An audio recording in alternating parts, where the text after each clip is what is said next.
Hi hello నమస్తే welcome to 100 TV. ఈ రోజు మన స్టూడియోలో సీనియర్ జర్నలిస్ట్ మహేష్ గారు ఉన్నారు. నమస్తే అండి. Manchu Lakshmi love marriage చేసుకుందండి. అంతకుముందు ఫస్ట్ మ్యారేజ్, తర్వాత విడిపోయారు, తర్వాత మళ్ళీ పెళ్లి చేసుకున్నారు. ఫస్ట్ మ్యారేజ్ విడిపోవటానికి వాళ్ళిద్దరు సపరేట్ అవ్వడానికి మంచు మోహన్ బాబు అనేది కారణము అనేది ఒకటి సోషల్ మీడియాలో చక్కర్లు కొడుతుంది. దీని గురించి మీరేమంటారు? అంటే ఆయన కారణం కాదా తర్వాత సంగతి, కానీ ఎప్పుడు ఆమెకి ఇష్టం అయితే ఈయనేమి చేయలేడు. ఆమె ఏంటంటే ఎప్పుడైనా లవ్ మ్యారేజ్లో చేసుకున్నప్పుడు వీళ్ళు ఊహించుకొని చేసుకోవడం జరుగుతాయి. దాని తగ్గట్టు పరిస్థితులు అక్కడ లేవు అనుకోండి, వీళ్ళు డిసప్పాయింట్ అవుతారు. మనం ఊహించిన లైఫ్ కి డిఫరెంట్ గా ఏదైనా ఉందనుకోండి, ఇంకా వీళ్ళు పశ్చాత్తాపం ఉంటుంది.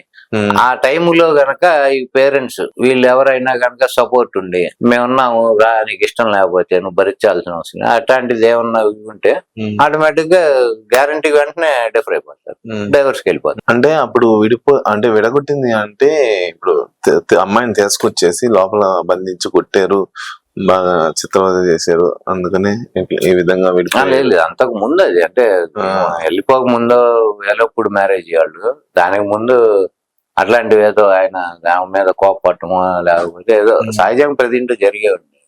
కూతురు ఉన్న లవ్ చేసింది అంటే సరిపోయి చేసుకుంటారా అని చెప్పరు కదా ఎవరు. ఆ టైంలో ఇవి జరిగినాయి. కానీ తర్వాత ఆమె వెళ్ళిపోయి అతనితో పెళ్లి చేసుకుంది. తర్వాత కొన్నాళ్ళ తర్వాత వచ్చేసి అది. దాంతో పాటు ఇప్పుడు వాళ్ళ గొడవలు జరుగుతుంది సోషల్ మీడియాలో, అందరికి తెలిసిన విషయమే. అయితే ఈ రోజు ఒక ట్వీట్ ఒక ఇన్స్టాలో పోస్ట్ పెట్టారు. తన కూతుర మీకు మంచు లక్ష్మి సోషల్ మీడియాలో ఒక పోస్ట్ పెట్టడం జరిగింది. సో తన కూతురుతో బిగ్ కూల్ అనేది ఒక పోస్ట్ చేశారు. అంటే అంతా ఇది సద్దుమడిగింది అనే ఉద్దేశంతో లేదంటే అసలు ఏంటి? లేదు, ఇద్దరికి అడ్వైజ్ లాగా ఇచ్చినట్టు. బీ కూల్ అంటే ఇద్దరు కూల్ గా ఉండండి, గొడవ లేకుండా అని అన్నట్టు. అది సహజంగా అక్క కాబట్టి ఇద్దరికి తమ్ముళ్ళకి ఆమె పరిస్థితిలో డైరెక్ట్ గా చెప్పే పరిస్థితి లేదు అనుకోండి. ఎందుకంటే ఈడు వాడి ఇద్దరు మనం ఇద్దరు తమ్ముళ్ళు అయినా కానీ ఇద్దరు వినే పరిస్థితిలో లేరు అనేది అర్థం అవుతుంది మనకి. ఆమె అది మన మంచు మనోజ్తో కూడా ఆమె గంట సేపు ఏమో మాట్లాడింది, కాకపోతే ఇతను ఆమె చెప్పిన మాటలు కానీ ఏవి వినలేదు. అతని ధోరణిలో అతను ఆ గొడవ పడే దీనిలోనే ఉన్నాడు. ఏమో ఎంతసేపు మాట్లాడినా గానీ ఉపయోగం లేకుండా పోయింది. దాంతో ఏమో సైలెంట్ అయిపోయింది.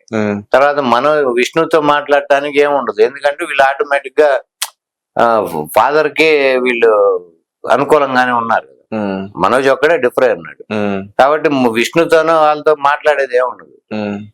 వాళ్ళ తరఫునే ఉంటుంది ఆటోమేటిక్ గా. మనోజ్ అంటే ఏంటంటే ఇష్టం బాగా, మిగతా ఇప్పుడు విష్ణు మనోజ్ మీద ఇష్టం ఉంది. తను మ్యారేజ్ చేసింది కూడా మంచు లక్ష్మి.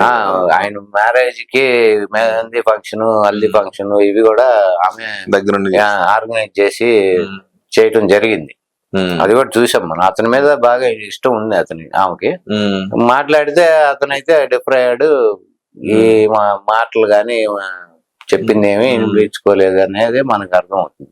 దాని తర్వాతే అతను ఈ గొడవ అంతా ఈ కేసులు దాకపోవటము, కొట్లాట్లు ఇవి జరిగినాయి.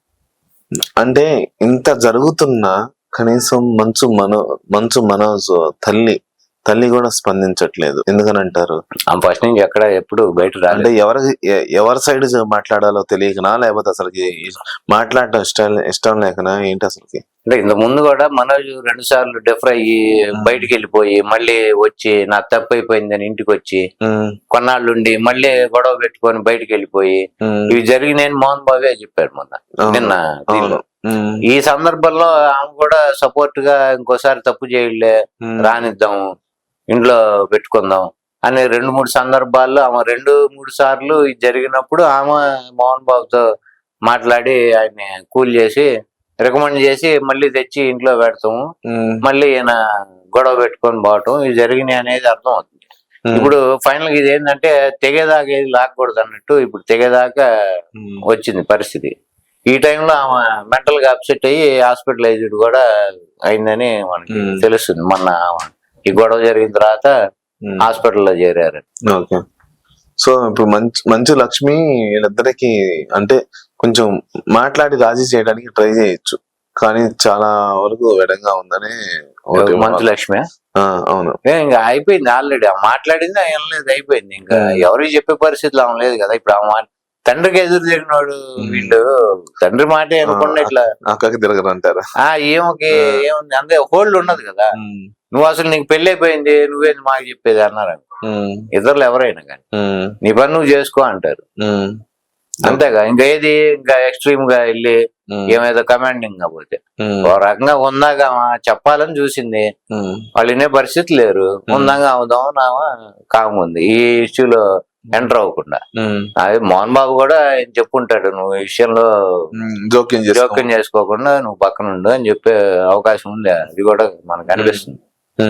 ఓకే మహేష్ గారు, ఇప్పుడు ఈ గొడవ అసలుకి ఎటువైపు దారి తీయచ్చు, అసలుకి ఎప్పుడు సర్దుమణుగుద్ది అంటారు?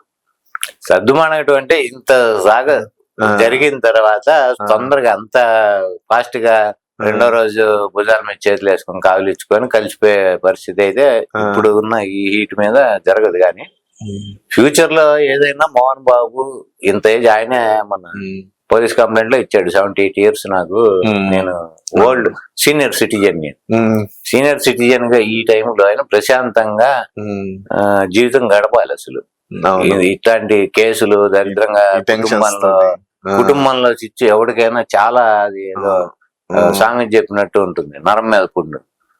అట్లా ఉండే పరిస్థితిలో ఆయన ఇవన్నీ జంజాటాలు వదిలించుకోవాలంటే ఆయన ఏం చేయాలో అది చేసుకోవటం ఉత్తమమైన విషయం.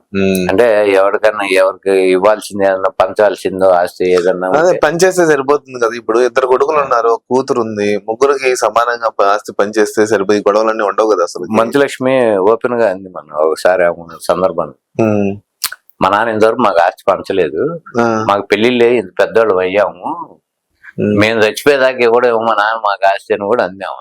అంటే సరదాగా అన్నట్టే అందాము, సరదా అయినా కానీ సీరియస్ కదా జరిగింది విషయం అయితే అదే. అది ఇట్లా ఎప్పుడైనా ఒక వయసు దాకుండి ఇంత దాకుండి మనకి పిల్లలు ఆ ముగ్గురు ఎవడి ఇవ్వాల్సింది ఇవ్వదలుచుకున్నది వాళ్ళకి ఇచ్చి నేను ఇంతే ఇవ్వదలుచుకున్నా అంతే. ఎందుకంటే దానిలో హక్కు ఎవడికి లేదు వీళ్ళకి, ఆయన కష్టార్జం కాబట్టి ఎవడికి ఇచ్చుకోవచ్చు. నేను ఇట్లా ఇవ్వదలుచుకున్నా అని ఇచ్చేసి ఆయన దగ్గర పెట్టుకొని ఆయన తదనంతరం ఆయన ఎవరికి ఇష్టం అయితే కూతురికే నాకు ఎక్కువ ఇచ్చాను, జూబ్లీ చిల్లు కూడా మంచులక్ష్మికే ఇచ్చానని చెప్పి ఆయన చెప్పాడు. అట్లా ఎవడు ఇష్టం అయితే వాళ్ళకి ఆయన ఇచ్చుకోవచ్చు. తర్వాత తదనంతరం వీళ్ళని రాసుకొని ఆ పని చేస్తే ఆయన ప్రశాంతంగా ఉంటాడు, గొడవలు ఉండవు. ఇప్పుడు ఇది కూడా ఆయన కష్టార్జితం ఆ ఇల్లు, ఆ ఇంటి మీదకి ఎవడు పోయినా గానీ అది రాంగే. కొడుకులైనా సరే ఆయనకి ఇష్టం లేకుండా ఆయన ఇంట్లో ఉండకూడదు, ఆయన బయటకు పోమంటే పోవాల్సిందే. అట్లానే వీళ్ళకి అడిగే రైట్ కూడా లేదు, ఇస్తావా చేస్తావమ్మా కానీ అడిగే రైట్ లేదు. కాకపోతే ఇప్పుడు జరిగే పరిస్థితులు ఇవి ఎవరైనా సరే దృష్టిలో పెట్టుకొని మనకి అసలు ఇంత వయసు వచ్చింది, పిల్లలు ఇట్లా పెళ్లి అయ్యి పిల్లలు ఉండి వాళ్ళకి కూడా ఇప్పుడు ముగ్గురికి పిల్లలు ఉన్నారు, ఈయన ముగ్గురు పిల్లలకి పిల్లలు ఉన్నారు, వాళ్ళందరికీ ఇవ్వాల్సింది ఇవ్వదలుచుకుంది ఏదన్నా ఇచ్చేసి. ఈ గొడవ ఏంటంటే ఇంట్లో blood is thicker than water అని ఇది ఉంది. అట్లా బ్లడ్ రిలేషన్ ఎప్పటికైనా కక్షలు కార్పణ జీవితకాలం ఉండవు సొంత బిడ్డలకి, తల్లికి తండ్రికి బిడ్డలకి.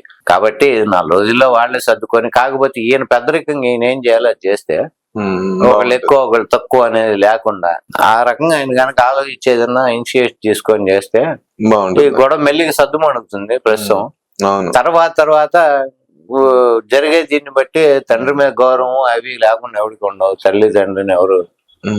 తర్వాత మనోజ్ కూడా మారి కొంచెం ఇది ఏదైనా తండ్రి మీదకి ఈ విషయాల మీద గొడవలకో దాడికో పోవటం అనేది కరెక్ట్ కాదు. పిల్లలు ఎవరు వెళ్ళినా గానీ తల్లిదండ్రులకు గౌరవం ఇవ్వాలి, నైతిక విలువలతో ప్రవర్తించాలి. అవి లేకుండా ఆస్తి లేదనో ఇంకోటో మాట అన్నాడనో ఇట్లా దూషించడం, కేసులు పెట్టిదా పోవటం, ఇంకోటి జరగటం అనేది చూస్తే మన సంస్కృతికి అయితే అది విరుద్ధము, అసలు అది మంచి పద్ధతి అయితే కాదు.